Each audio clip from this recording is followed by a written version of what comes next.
Good morning, Wabash.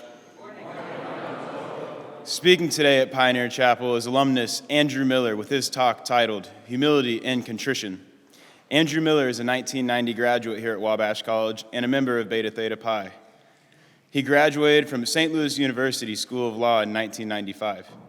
Andrew and his wife, Amy, have been married 27 years and met while studying abroad at the University of Leiden in the Netherlands their junior year of college. Andrew and Amy have 3 sons, Noah, class of 2022, Samuel, class of 2024, and Jack, class of 2027. He practices law with Starr, Austin, and Miller in Logansport.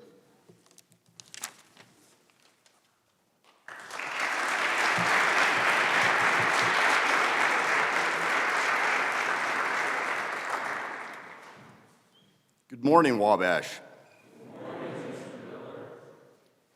I was at the Grand Ole Opry for Chris Jansen's first performance on that stage. Before his first song, he acknowledged to the audience his wonderment at the opportunity to stand in the same circle as Hank Williams had. That's what I feel now in our own mother church. Bell week of my junior year, I sat in these pews and I heard Hall Peebles, like an Old Testament prophet, but with his rich Southern voice, proclaimed that the Dannies would be smote down by the arm of the little giants. I am thinking also about Bill Plaker, David Blix, and Steve Webb standing here. Those are the faces chiseled on my Mount Rushmore of the college. When college days are past, Wabash men carry with them those professors who shaped the man they have become. Gentlemen, that's what makes our college so special, the relationships made here. So I am grateful to the Sphinx Club for giving me the opportunity to return and reflect. In the last 2.5 years, I have seen the college through a parent's eyes. Hearing of my son's experiences and being able to get to know their friends has brought back fantastic memories, but also a few regrets. It's surprising how similar their life is to the one that I led here.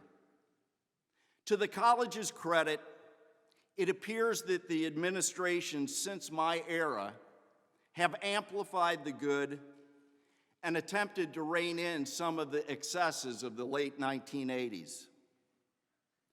There's certainly been changes, but I know many of you are doing what I have done. I know how it feels to wake up on a Saturday and Sunday afternoon after a particularly hard party with deep regret for something said or done. When confronted with our words or deeds, don't we often make the excuse, I was drunk? But let's be realistic. We are sober many, if not most times, we say or do regretful things. Whatever was our state of consciousness, let's stop making excuses for our words or acts. The college's mission statement says that it educates men to act responsibly, lead effectively, and live humanely. If that's our aspiration, you and I need to accept responsibility. Let's think this morning about what it means to apologize and what it means to make amends. An apology is an acknowledgement and expression of regret for the hurt that our words or actions have inflicted. An amends acknowledges the offense and the resultant hurt, but goes further than an apology. An amends demands action. It is an effort to right a wrong. Neither an amends nor an apology is easy. Both demand that one's ego be suppressed. Properly made, an apology and an amends require that we elevate another and diminish ourselves. Some see it as a badge of honor to proclaim their reluctance to ever apologize. Those individuals must necessarily believe themselves to be infallible, which cannot be objectively true. We know this from experience. The root of such reluctance is ego. They can't prioritize the feelings of another. Remember, apologies and amends are fundamentally an expression of regret for hurting someone. If we can't express regret, it necessarily means that our feelings are of more consequence than another's. Is that a person that you would choose as a roommate, a spouse, a friend? An apology and an amends share the same end: to reconcile oneself to another for some transgression.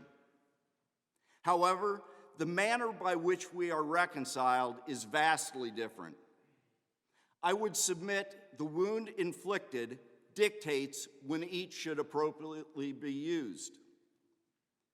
With an apology, we seek absolution from another. I'm sorry, will you forgive me? An apology demands an answer. I forgive you, or I can never forgive you. In some or perhaps many instances, isn't that an unfair burden to place on the one we have harmed? The one person who might absolve us is the one wounded by our words or actions.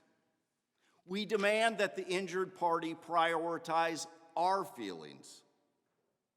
If that person declines, don't we often feel wronged, complaining that our apology wasn't accepted? But how can it be just to expect absolution from the very one victimized by our words or deeds? Seen in this light, apologies have situational limitations. I would submit that apologies are appropriate for those minor transgressions of ego. When we forget to stop at the grocery store as our spouse had requested on our way home from work. When we've lifted the last cigarette from our roommate's pack.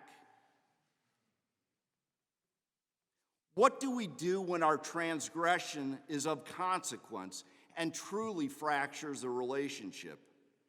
It is in those instances of life that an amends must be made.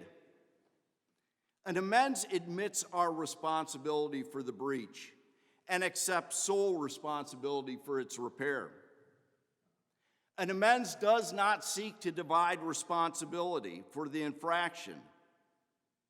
An amends voices contrition, but then asks, what can I do to make things right?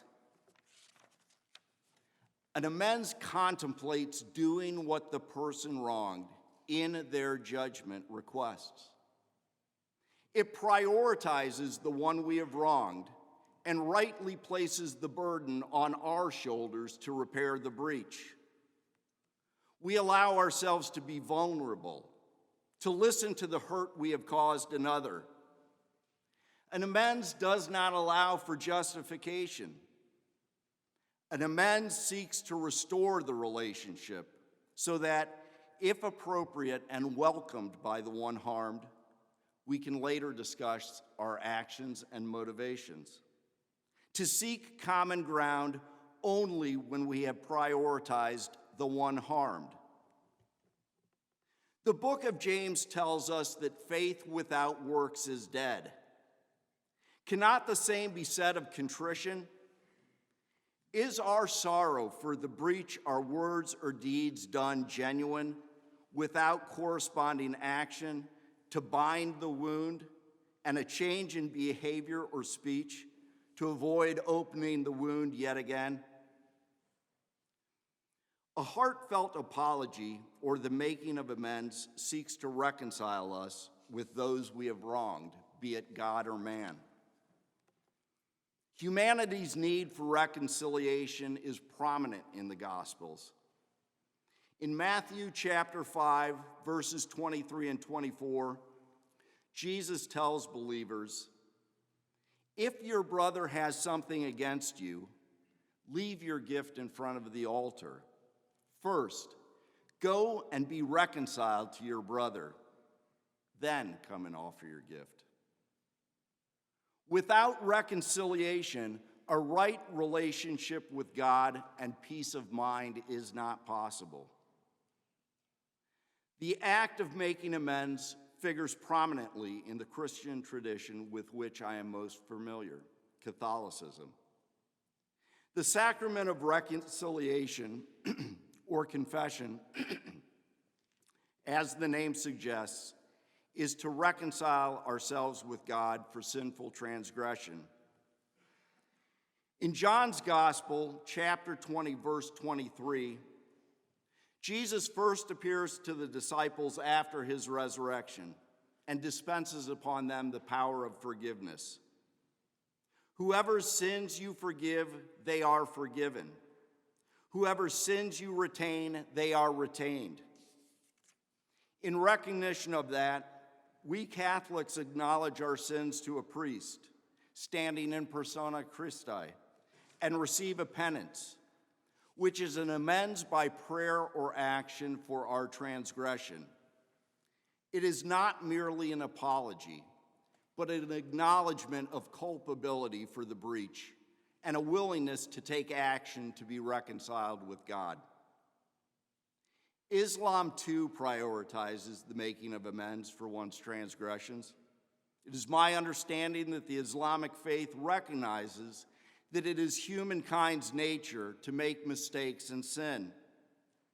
Islam urges its adherents to admit their wrongdoings and repent. Forgiveness of transgressions comes only with a recognition of one's wrongdoing, assuming responsibility for the consequences of those words and deeds, and a commitment to making the necessary amends. It's no surprise, too, that Judaism counsels its faithful on the making of amends. The 12th century rabbi Maimonides offered rules for repentance. Those rules included confession of the wrong, an expression of remorse, a promise not to repeat the wrong, an apology, and finally, righting the wrong. The common thread of the Abrahamic religion's views on amends is the restoration of relationship through action. It is incumbent on the transgressor to do all that is necessary. Our sincerity is conveyed through our admission and acts. Righting the wrong is the method by which restoration of relationships may be found. The centrality of atonement can also be found in secular organizations. Amends are a core tenet of the 12-step recovery methodology pioneered by Alcoholics Anonymous. Step 4 calls for a searching and fearless moral inventory to identify those harmed. Step 5 demands an admission of the exact nature of our wrongs. Step 9 requires the making of direct amends to those we have harmed. In the canon of AA, relief is only found by admitting one's transgressions and the process of making amends. It is only through personal responsibility, exemplified through an amends left to the discretion of the one harmed, that restoration of relationships is possible. Since I've drawn a distinction between apologies and amends, it's right to question the situations in which each is used. In my view, amends are not always necessary. An apology is often sufficient, but in certain circumstances falls woefully short. A careless statement, a failure to complete a promised act, or an intentional but minor slight all merit an apology, which is usually sufficient. However, I do not think we can ever expect that apology to be accepted and the transgression forgiven. If our expression of remorse and acknowledgement of the hurt our words or actions have caused is genuine, we can only desire but never demand forgiveness. If the apology is genuine, we remain cognizant of the offense and refrain from repeating it again. If our apology isn't accepted and forgiveness given, we've laid a foundation for the possibility of reconciliation. I also believe apologies are appropriately made to the same audience witnessing the offense. For instance, if the offensive statement was made in social media, that is also the appropriate forum for the apology. If you have been publicly offensive, so too should be the apology. I opened my talk by acknowledging regrets from my college years. A handful of years ago, I was made aware of one such incident. A fraternity brother was passing through Indianapolis, and many of us gathered for a dinner. Midway through the evening, the sister of a pledge brother joined us. She was at the far end of the table from me when someone called out, "Miller, you're getting lit up down here." I walked over without realizing how uncomfortable it was going to be. All eyes were on me as she went into great detail about how horribly I had treated her. I learned that night that I had stood her up for a formal sorority dance. She told me how humiliated she felt in front of her friends and their dates when I never showed up. I had no memory of her asking me to a dance or failing to attend. I couldn't figure out how to end the conversation. You can imagine how my fraternity brothers piled on as she verbally flogged me. Some of those guys I hadn't seen in years. Others I encountered all the time as a lawyer. I was so embarrassed. Not only that I had treated her so badly years ago, but that this was all playing out in public. There was a time when I would say or do anything someone wanted to hear simply to be left alone. I'm sure that's what I did then. It was not the money spent for a dress that had caused her to remember the decades-old hurt. It was the heartless way that I had treated her. That evening bothered me for weeks. She held up a mirror, and I was forced to look at who I had been. I was ashamed of the image that I saw, but I can't fault her for reminding me. I hadn't seen her in 25 years, and when she saw me, all the anger boiled over. Sometimes an amends begins with letting someone express their anger at your behavior. Amends are for those circumstances in which our words or actions inflict deep wounds. Don't we intuitively know those instances where we have deeply hurt another? In those instances, an apology is not enough. Some tangible action must be taken to right the wrong if possible. But again, no demand can or should be made of the individual harmed. If we express our contrition and willingness to do whatever is necessary to right the wrong, we have done our part. It is not for us to dictate the terms of the amends or whether we are permitted to make them. Sometimes the terms are uncomfortable and embarrassing, just like my experience. As hard as it is, don't we owe it to them to just listen? You know how I felt that night. After she was through, I apologized and admitted that I had no memory of what I had done. I told her it sounded like something I would have done. It felt necessary to explain the changes I had made several years after graduation and the decade of sobriety I had maintained to that point. I didn't ask for forgiveness, but rather asked what I could do to right that decade's-old wrong. While she didn't give me the opportunity to make an amends, I do think that she appreciated my sincerity.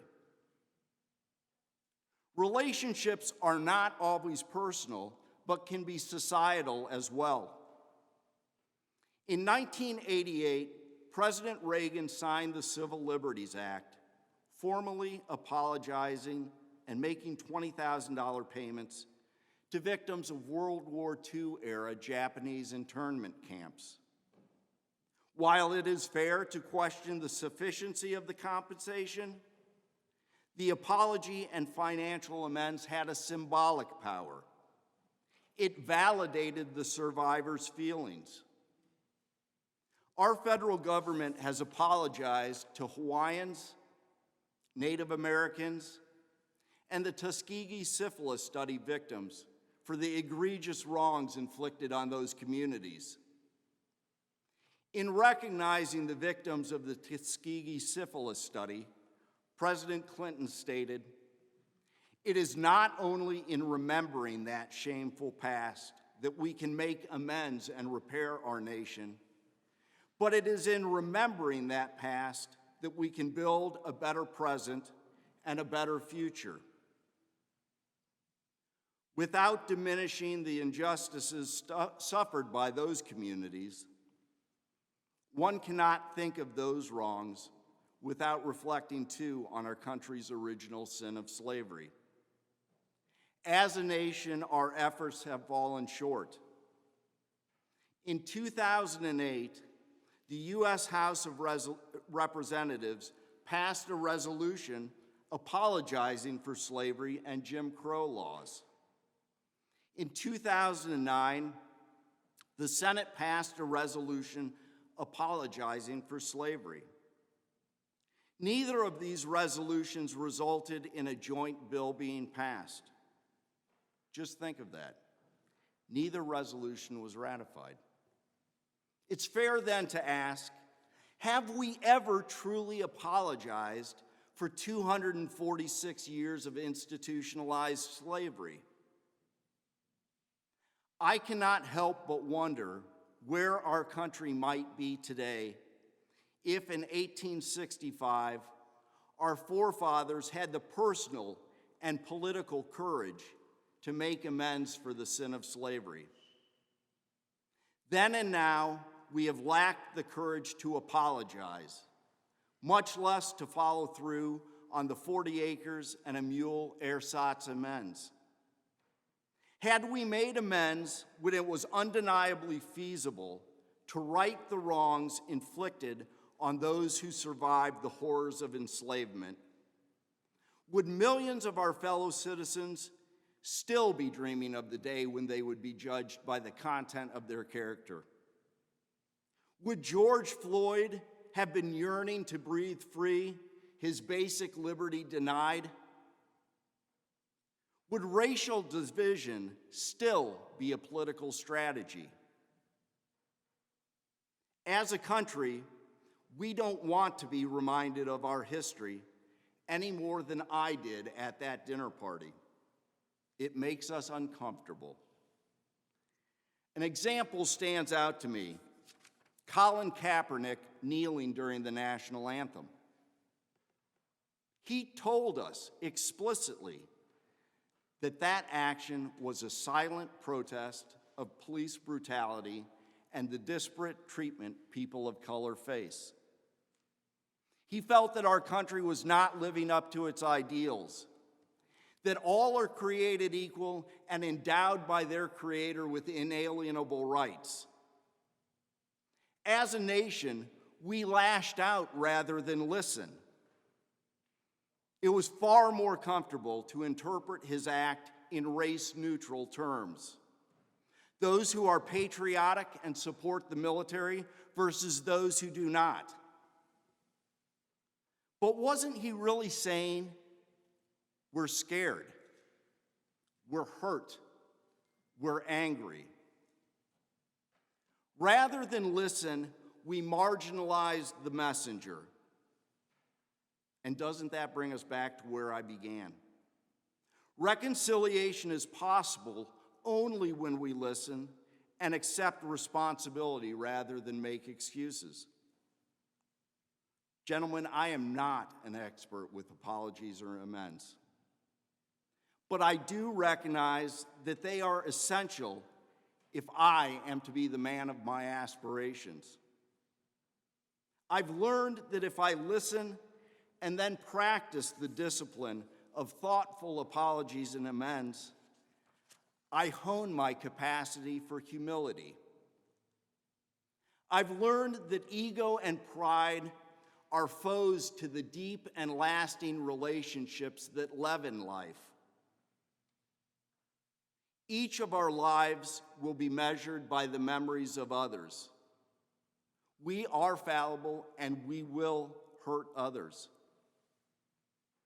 In those instances, shouldn't we shoulder the yoke of personal responsibility to repair our relationships by making true and heartfelt apologies and amends? Thank you.